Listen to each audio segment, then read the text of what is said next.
Nama Om Vishnu Padaya Krishna Presta Bhutale Shrimati Bhakti Vedanta Swaminiti Namane Namaste Saraswati Deve Gauravani Prachane Nirvishesha Shunyavadi Paskachadeshtane Shri Krishna Chaitanya Prabhu Nityananda Shri Advaita Gadadhar Shivas Adi Gaura Bhaktivinoda Hare Krishna, Krishna Krishna, Hare Hare, Hare Rama, Rama Rama, Hare Hare. Vanchkaptrubhyascha kripa sindhubhyevacha, Patitanam pavanebhyo Vaishnavebhyo namo namaha. Srila Prabhupada ki jai, Anant Koti Vaishnav Vrinda ki, Go Premanande. All right then, yes. So, here we go now. It's the last section from verse 16 to verse 20. Last section of the 15th chapter. And it's really got some really quite striking sort of perspectives on the whole message of Bhagavad Gita. And this, particularly this chapter really, Purushottam Yoga, the yoga of the Supreme Person. So, you know, it's even arguable that this section begins with the second part of verse 15, because it's Vedic. It's talking about Vedic considerations. And these last verses are talking about Vedic conceptions and considerations, whereas in the other section, there was talk about how Krishna is in the sun and the moon. And Krishna is doing different things, doing all sorts of different things, which are essential to our existence. He's supporting the planets. He's digesting our food for us. And the light of the sun comes from him, and all that. And then in verse 15, the first part, Krishna says, I'm seated in everyone's heart, and from me comes remembrance, knowledge, and forgetfulness. So again, these are essential factors in life in this world.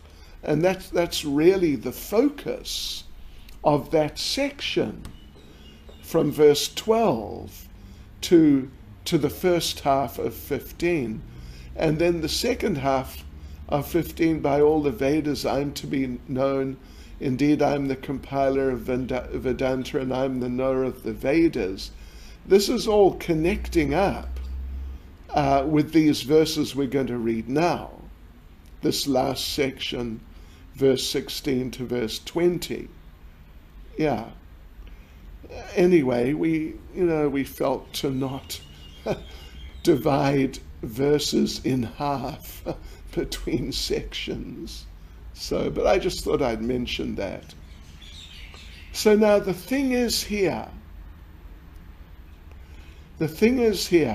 well, as the heading, the title of the section is saying, the three shloka Bhagavad Gita, summarizing the Vedas and Vedanta. So, in other words, here Lord Krishna, and he's already mentioned it at the end of the purport. I'm going to read that bit actually, because I didn't actually read it last night. I should have. Krishna now explains some of the, well, in fact, it's really interesting and it's very profound. He simultaneously is describing the stages of a person's development as a devotee, as well as simultaneously the three features of the absolute truth, Brahman, Paramatma, and Bhagavad. Simultaneously. It's really interesting. And it goes like this. I don't know if you have it in your notes. If not, make a note, because otherwise, later on, you'll find it confusing. Yeah, because it's kind of, caught up. These things are caught up together. But so Lord Krishna then explains Sambandha, Abhideya, and Prayojana. I think you've heard of these stages of devotional service. We even mentioned them last night. Sambandha, the beginning stage of understanding that, I have a relationship with Krishna. And it doesn't mean, your eternal rasa with Krishna, but just that you have a connection with Krishna. That I am not this body, I am the eternal servant of Krishna. So I should live as the servant of Krishna. Yeah, it's more like in that sense of the beginning stages of Krishna consciousness, rather than in the sense of, what is my eternal rasa with the Lord. So that's Sambandha, that I have a relationship with Krishna as his servant, and in that context, as a servant of Krishna, I have a relationship with everything else. Yes.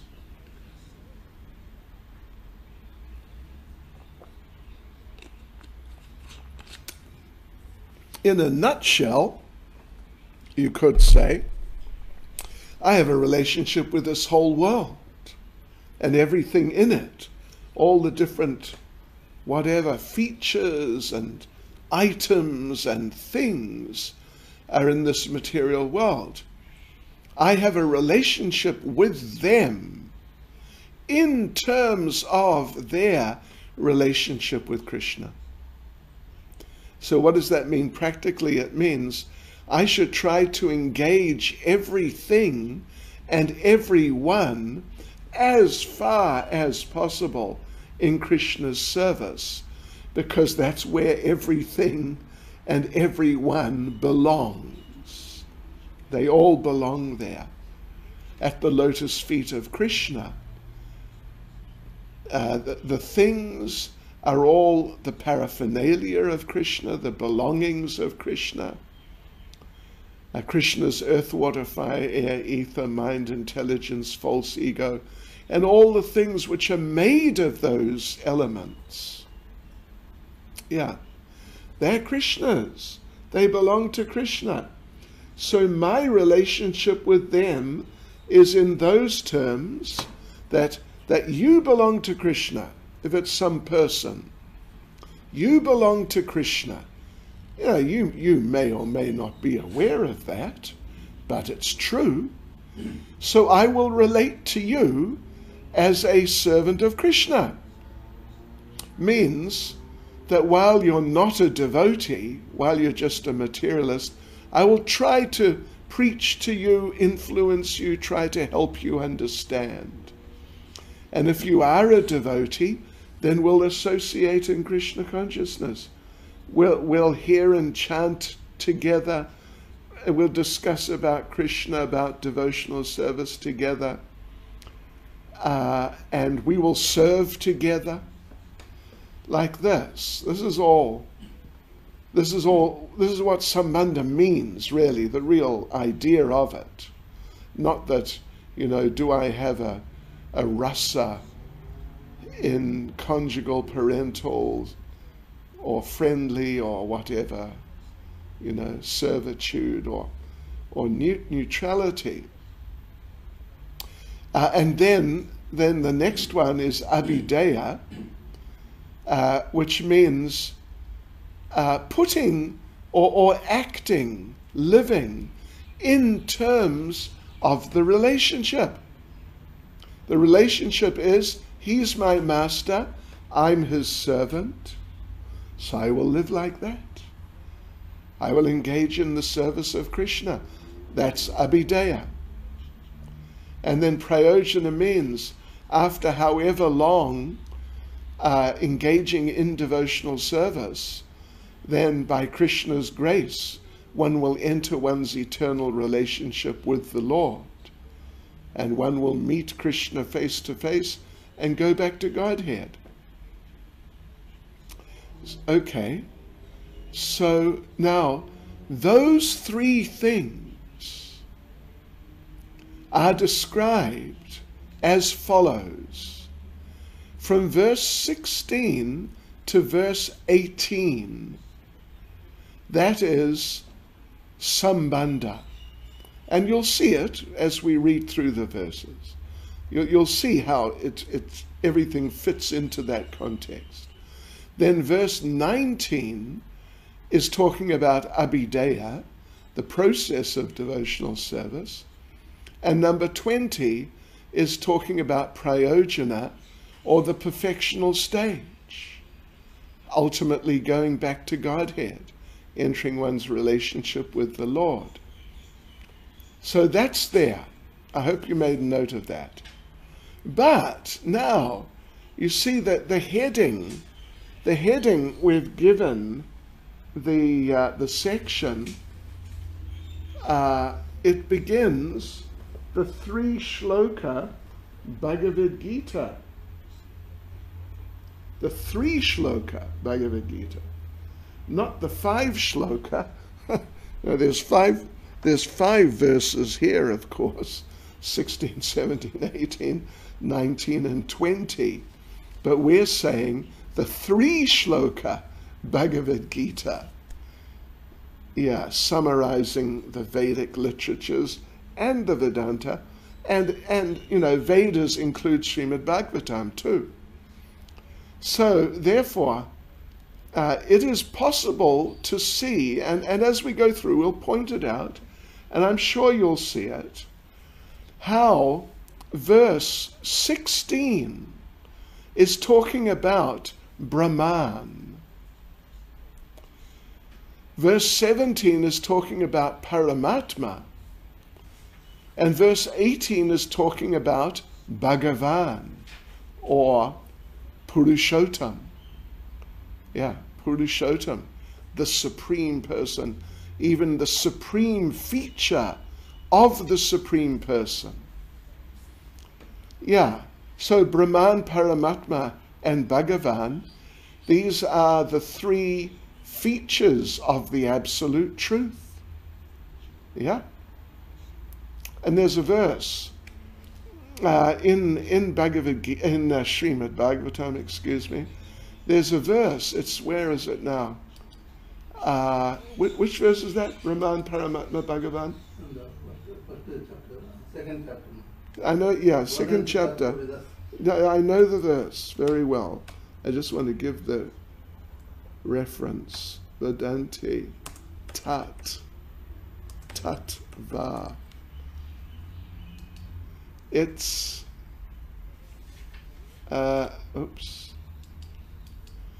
first canto, chapter 2, verse 11. Vedanti Tattva Vedas, Tattvam Yajnanam Advayam, Brahmeti Paramatmeti, Bhagavan iti Shabjate. That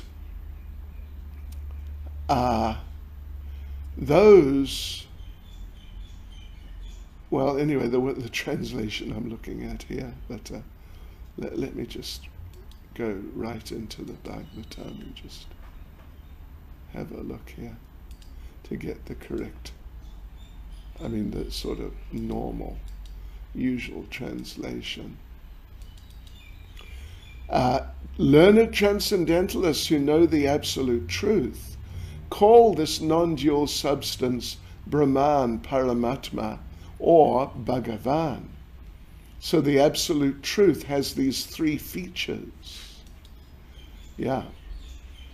Okay, so now, an interesting little point, by the way, this is just by the way actually, is that in Srimad Bhagavatam, there is what is called the Paribhas Sutra.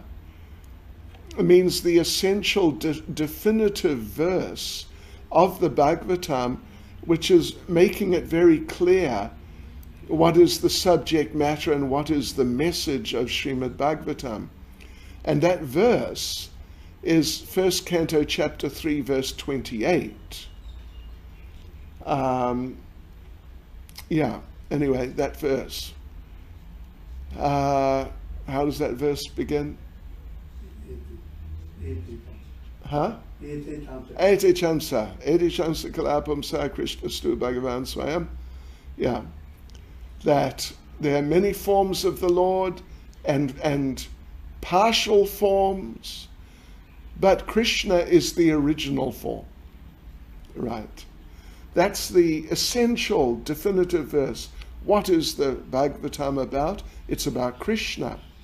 But now this other verse we just read, 1 to 11, that is pointed to as being like a secondary Paribhas Sutra. Secondary. It's the main essence of Bhagavatam is Krishna. That's what the 1.3.28 is making the point. Krishna. But then also, Bhagavatam is also about the different aspects of the absolute truth, Brahman, Paramatma, and Bhagavan. So anyway, So this is all part of the essence of the Vedas. Sambandha, Abhidheya, Prayojana, the process, and Brahman, Paramatma, and Bhagavan, the different features of the Absolute. Right, so 16, 17, and 18 are describing Brahman in 16, Paramatma in 17, Bhagavan in 18. So let's go through it and you'll see. Okay, so first of all, the first subsection is verses 16, 17, and 18, which are describing, what did I say, in terms of the stages of devotional service? Sambandha. These three verses are describing Sambandha in terms of the features of the Absolute Truth. They're describing 16 Brahman, 17 Paramatma, 18 Bhagavan. Let's read these verses. 16. There are two classes of beings, the fallible and the infallible. In the material world, every living entity is fallible, and in the spiritual world, every living entity is called infallible. So this is Brahman, in the sense that we are Brahman. We are Brahman. Aham Brahmasmi. This is one of the famous little sutras of Vedanta Sutra. Aham Brahmasmi. Aham, me, I. What am I? Brahmasmi. I am Brahman. Yes. So that's there. Verse 17. Besides these two, there's the greatest living personality, the Supreme Soul, the imperishable Lord Himself, who has entered the three worlds and is maintaining them.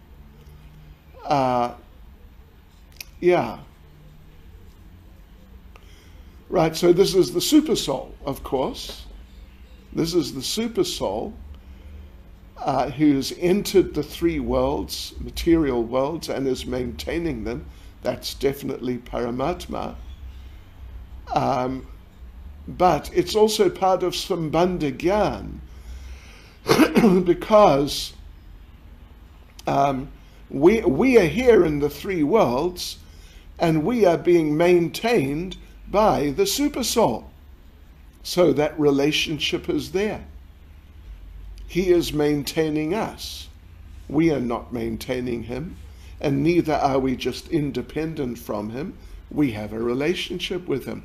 That's Sambandha in terms of the process, and he's the Supersoul Paramatma in terms of the stages. I mean, the phases, features of the Absolute. And then verse 18, because I am transcendental, beyond both the fallible and the infallible, and because I am the greatest, I am celebrated both in the world and in the Vedas as that supreme person. So this is Bhagavan, Krishna, the Supreme Personality of Godhead. Not just Paramatma, who's just maintaining the material world and the living entities. But this is actually Bhagavan. And not only is it Bhagavan, but it's, you see, the word is used in the Sanskrit. The word is used in verse 18, Purushottama, the supreme person is Krishna. Of course, Krishna and Ram, for example, we can say, and we do say, that they're the supreme person. Krishna's the supreme person. Ram is also, they're kind of equal. But still, Krishna is superior to Ram. Therefore, we find, for example, in Vishnu Sahasranam, there's a verse which explains 1,000 names of Vishnu equals one name of Ram. So, the name and the person are the same. That we know, of course. That the name and the person whose name it is, they are not two, they are one. Right, so if 1,000 names of Vishnu then equals one name of Ram, that means that Ram is 1,000 times more powerful than Vishnu. But then it goes on to say that 3 names of Ram are equal to 1 name of Krishna. This is there. So in other words, Krishna is considerably more powerful than even Lord Ram. What to speak of Lord Vishnu? Right. So this then 18 is talking about Bhagavan and even the supreme feature of Bhagavan, which is Krishna, Purushottama. Okay, so let's get into it now. Let's go back to verse 16. We'll have a look at the purport. Yes, 16. There are 2 classes of beings, the fallible and the infallible. In the material world, every living entity is fallible, and in the spiritual world, every living entity is called infallible. So you can see there, Srila Prabhupada begins the purport in an interesting way. Here the Lord is giving, in summary, the contents of the Vedanta Sutra. And the Vedanta Sutra is giving the contents of the entire Vedic scriptures. And Srimad Bhagavatam is explaining what the Vedanta Sutra is about, because otherwise it's very difficult. Yeah. Just like, in some cases, in some senses, and it happens in some cases, that Srila Bhaktisiddhanta Saraswati Thakur, Prabhupada, he translated and commented on Brahma Samhita into English. But if you don't know English quite well, you may have to get someone to translate his English into English. You know, like a layman's English, a common person's English, because it's high level. So Vedanta Sutra is, it's high level. It's not like that's really the problem. The problem is that in English we would say it is abstruse. It is abstruse. It is, it's often statements are made which are very indirect and using very abbreviated and still complex forms. So it's really hard, it's very vague, actually. It's not like the Bhagavatam, which is very much to the point, straightforward. The Vedanta Sutra is very vague. And because it's vague, then it lends itself to interpretation and speculation. And therefore, the Mayavadis, they love the Vedanta Sutra. They love interpreting it in all sorts of ways, impersonal. Whereas the devotees, there are devotees like Baladev Vijayabhushan who've translated Vedanta Sutra, well, not into English, of course, but they've translated it, but in such ways that you get Vaishnava understandings, which is actually what it means. But then to make it really clear, Vyasadeva did his commentary on Vedanta Sutra, which is Srimad Bhagavatam. It's all about Krishna, because that's really what Vedanta Sutra is about. So, let's see here. At the end of the previous purport, I just want to draw your attention to this.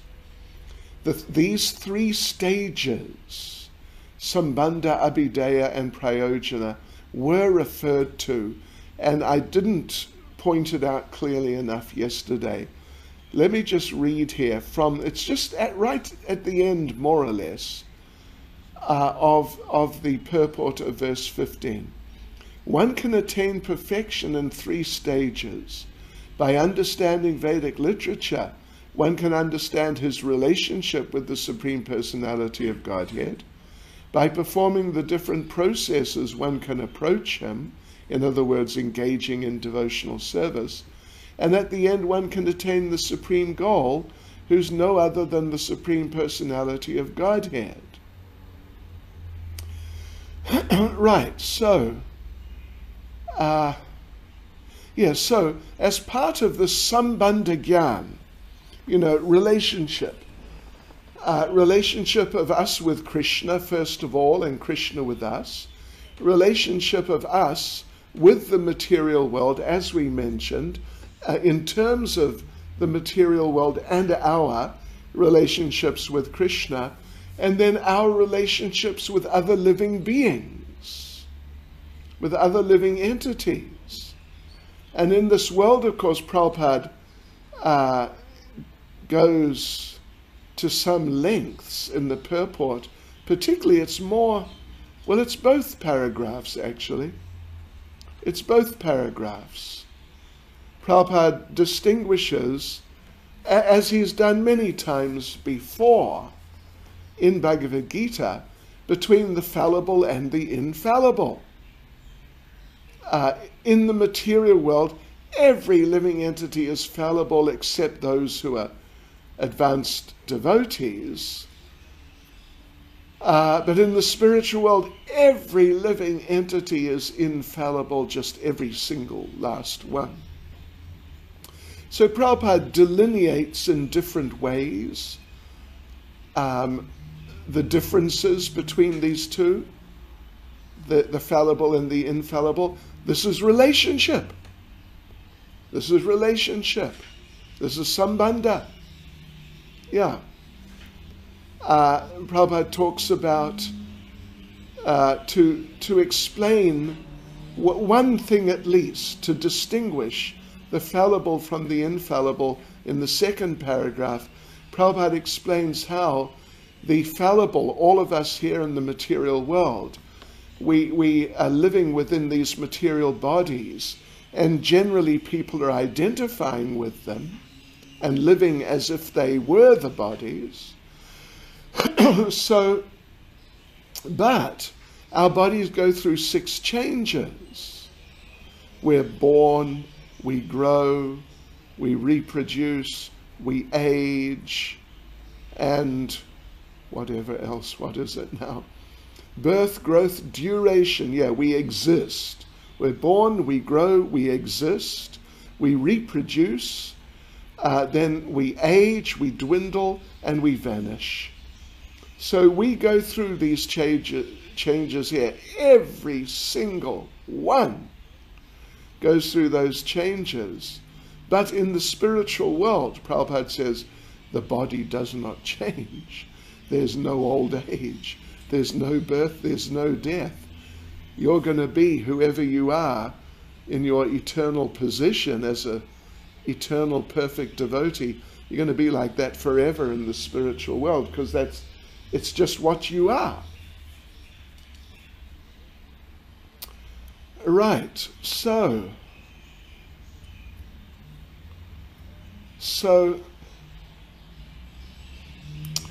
interesting little point.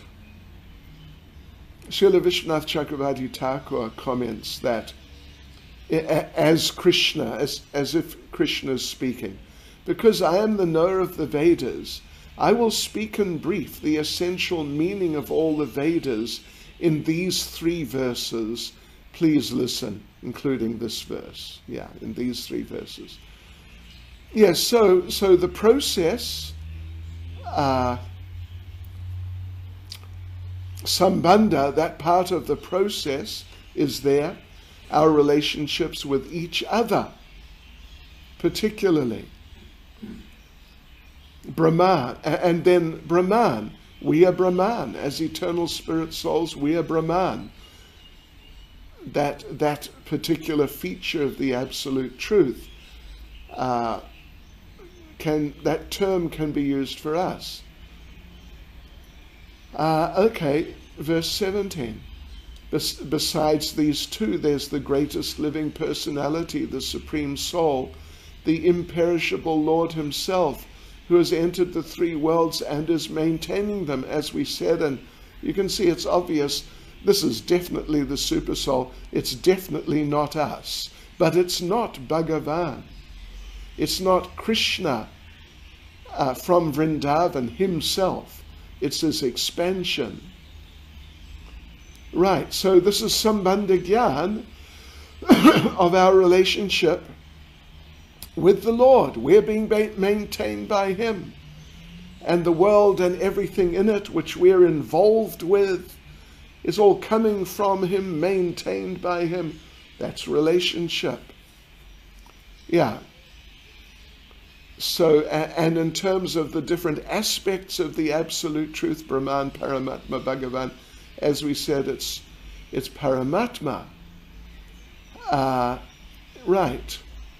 So Srila Prabhupada says, Prabhupada refers to Kata and Shweta Ashvata Upanishads in the purport. Nityo Nityanam Chaitanas Chaitananam. You can see that line is there. And there's another line afterwards, which isn't quoted here, but Prabhupada quotes it often. Eko Bahunam Yovadadati Kaman. Nityo, there's one eternal living entity. Nityanam, then there's many eternal living entities. Chaitanas means living entity. So there are 2 categories. One category has 1 member. The other category has unlimited members, actually. And Eko, the one, Bahunam, Yo Vidadati Kaman. Kaman means the desires. Vidadati, fulfilling. The one has been fulfilling the desires of the Bahunam, the many, since time immemorial. That's the super soul. Right, so anyway, Prabhupada says, the purport is that amongst all the living entities, both conditioned and liberated, there is one supreme living personality, the Supreme Personality of Godhead, who maintains them and gives them all the facility of enjoyment according to different work, according to their karma, of course. So a thing is, that this is the particular characteristic mentioned, at least mentioned here, which distinguishes Paramatma from the fallible and even the infallible jivas. Yeah.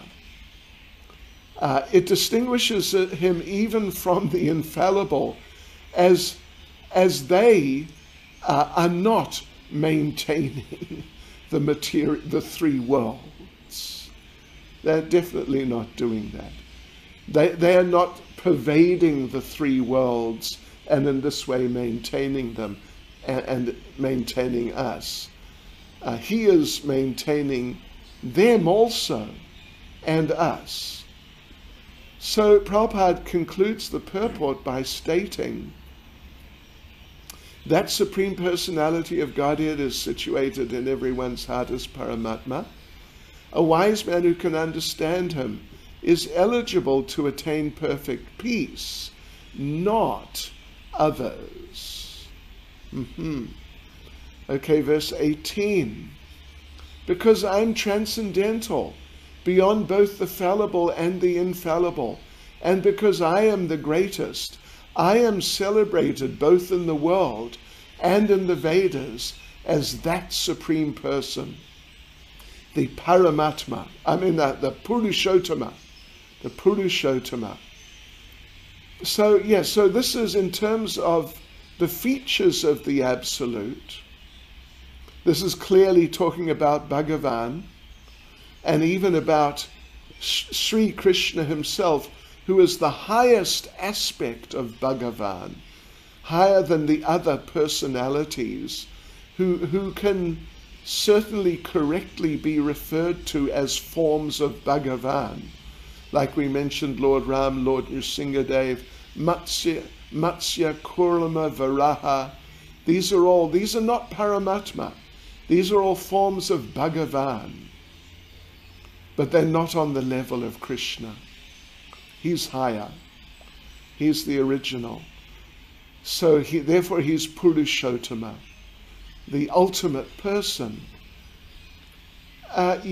So Krishna uses the term Purushottam to distinguish himself, even from the Paramatma from verse 17, and also to help us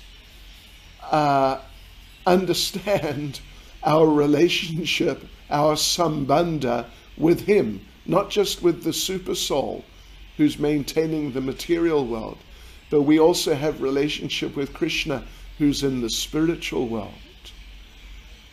So it's the last verse about sambandha. It's the last verse about sambandha.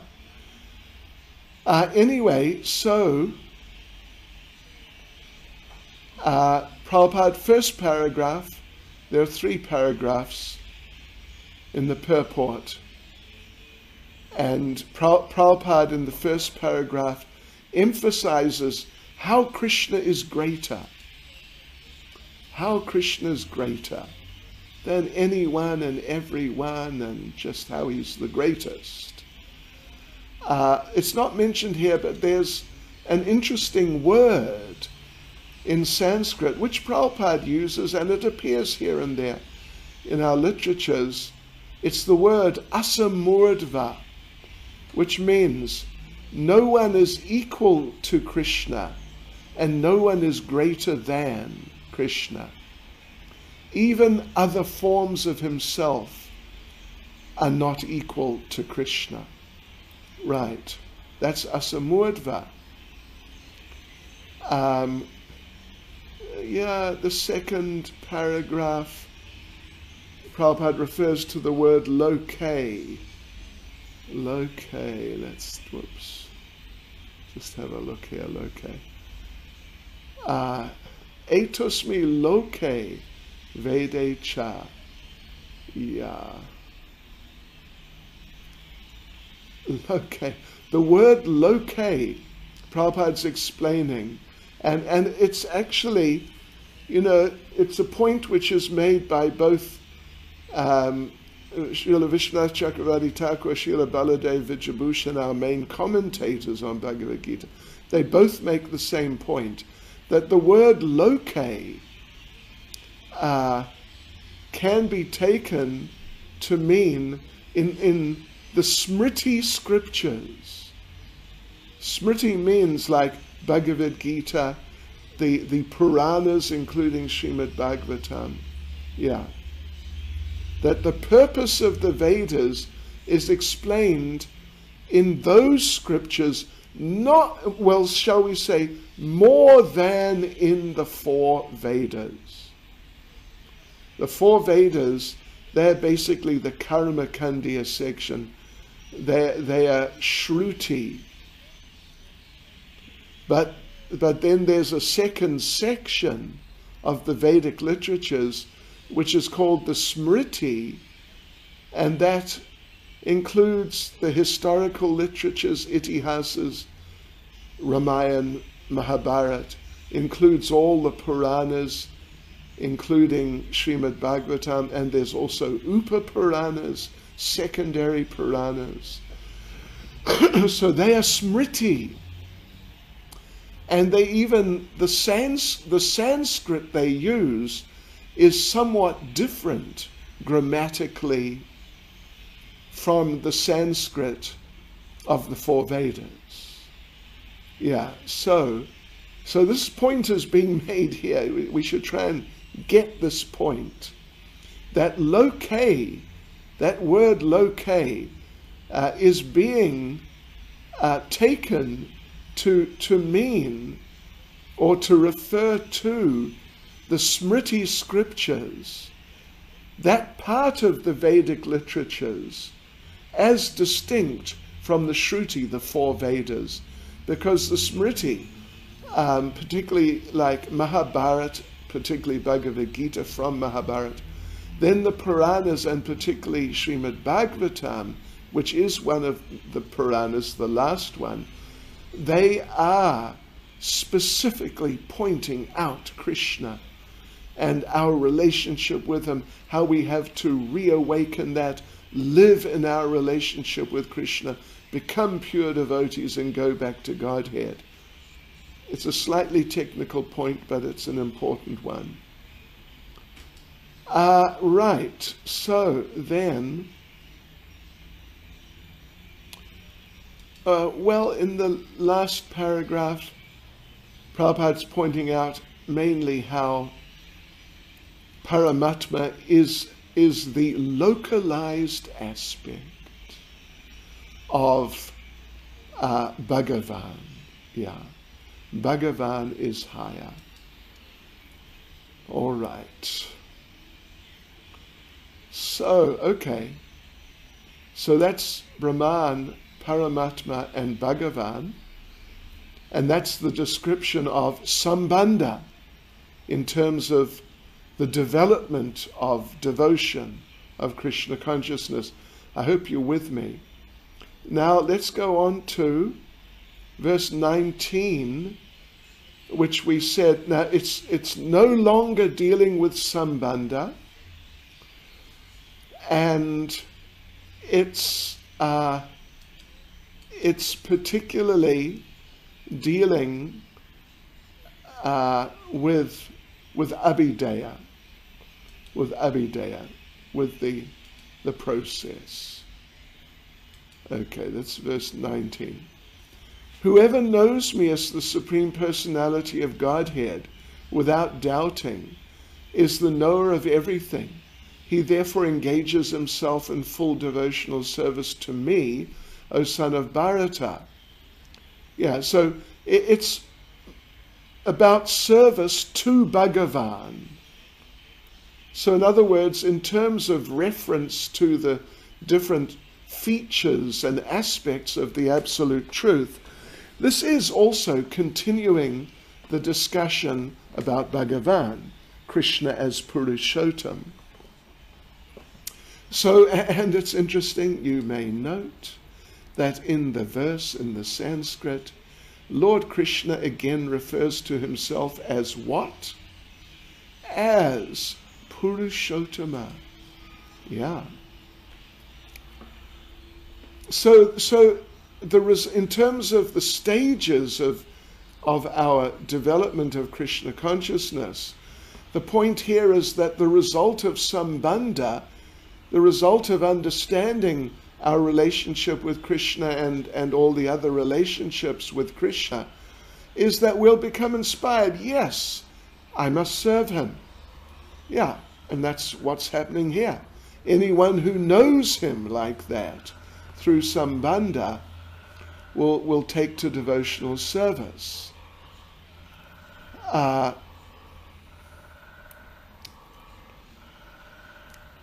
So Srila Prabhupada notes that there are many speculations about the constitutional positions of the living entities and the Supreme Absolute Truth. But here the Lord just makes it clear that anyone who knows him to be the Supreme Lord, they know everything. They get everything clear. And then their life becomes transformed by that. They become devotees. They become pure devotees through engaging in full devotional service. And Prabhupada makes the point, this is confirmed. It's confirmed here and there. We must hear a point here and there in Bhagavad Gita and the Vedic literatures. In the second paragraph, again, Prabhupada's emphasizing hearing. We need to hear. If we don't hear, we'll never know about Krishna. Yes. Yeah. And another interesting little point, and it's not so little actually, in the third line of the Sanskrit, the word bhajati mam is used. Renders devotional service unto me. I don't know if you remember, but in the 6th chapter, verse 47, the last verse, the word bhajati also appears. And Srila Prabhupada goes to some lengths to explain that this does not mean just like to worship in a ceremonial, ritualistic, formal way.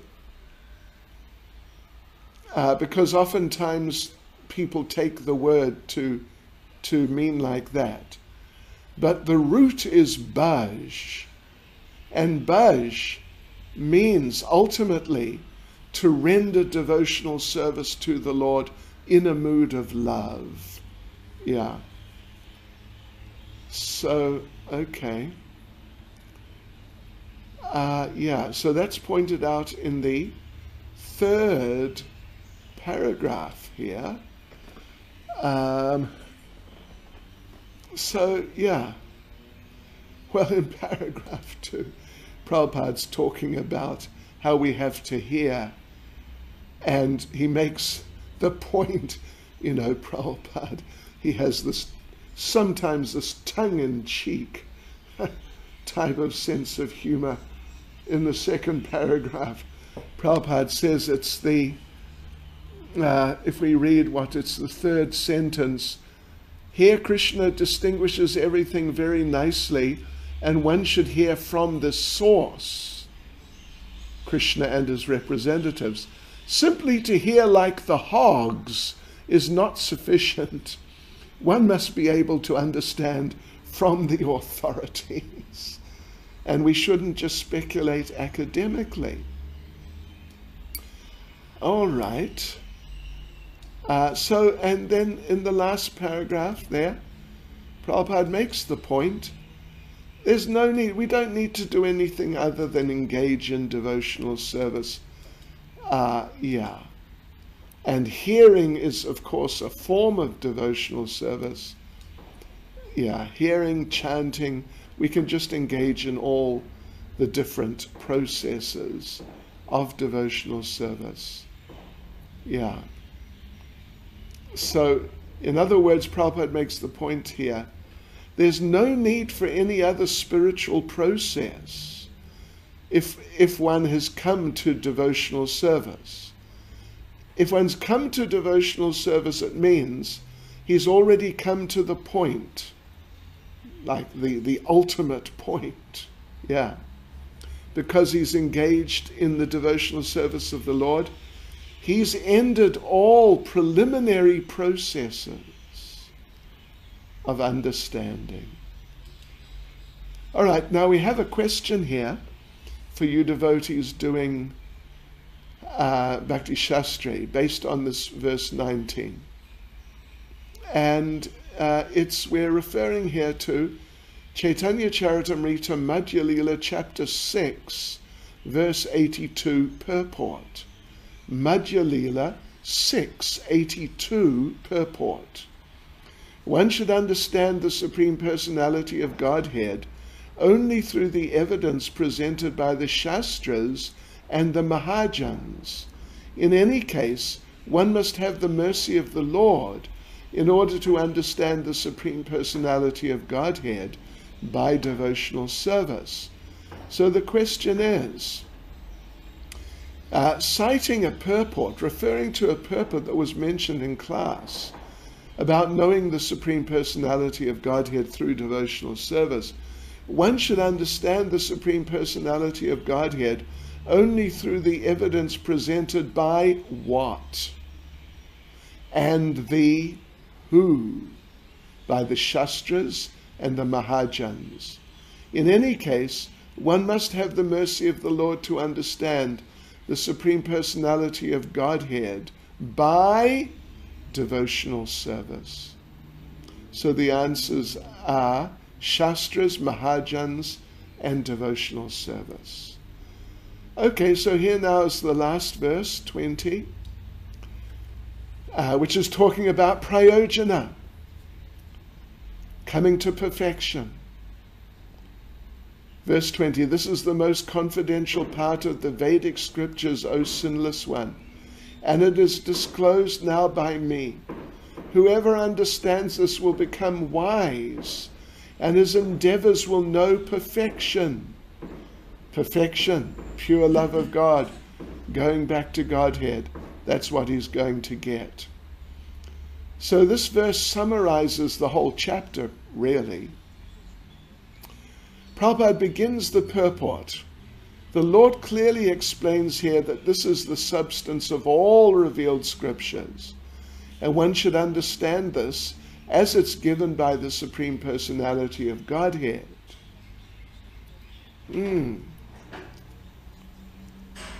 So in verses 16 to 19, Lord Krishna has fulfilled his statement from verse 15.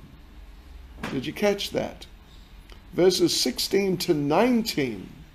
In those verses, Krishna has fulfilled his statement in verse 15, which said, by all the Vedas am I to be known.